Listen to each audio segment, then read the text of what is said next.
সারা পৃথিবীতে আসলে চিন্তা করলে তো আসলে রাজনৈতিক দর্শন হিউজ, এক একজন এক এক ক্যাটাগরি। আবার প্রচলিত অর্থে যেগুলো আছে সমাজতন্ত্র, এরপরে পুঁজিবাদ, অর্থনৈতিক সাইড, এরপরে হচ্ছে গণতন্ত্র, তো সব কিছু মিলে আসলে এখান থেকে অনেক পার্টিকুলার দর্শন তৈরি হয়েছে, ব্যক্তিকেন্দ্রিক অনেক দর্শন রয়েছে।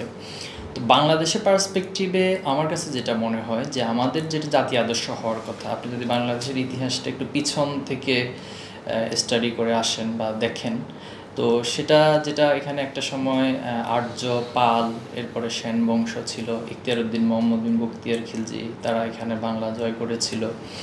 তো এরপরে আবার বিভিন্ন মোগল সুলতান, তাদের বিভিন্ন সময় তারা এখানে শাসন কার্য বা এই রাষ্ট্র পরিচালনা বা এই ভূখণ্ডকে পরিচালনা করেছিল।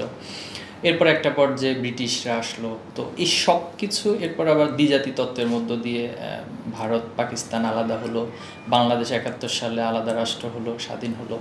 এরপর আবার সেই ধারাবাহিকতা ইতিহাসগুলো দেখে যদি 24 সাল পর্যন্ত আসেন, তো এই পর্যন্ত টোটাল হিস্ট্রিটাকে যদি আমরা জিস্ট আকারে নিই, আমার কাছে যেটা মনে হয় এই ভূখণ্ডে বাংলাদেশের ভূখণ্ড, এটা হলো আমার রাজনৈতিক অন্যতম কনসেপ্ট।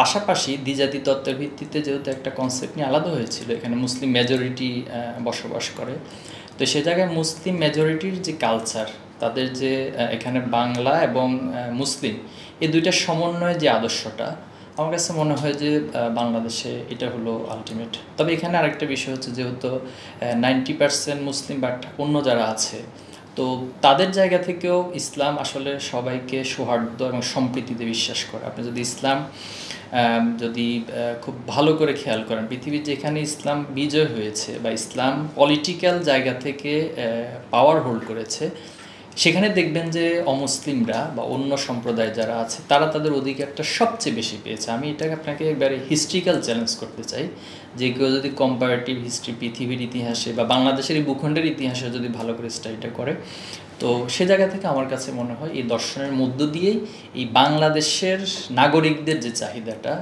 সেটা ফিল আপ করাটা সম্ভব।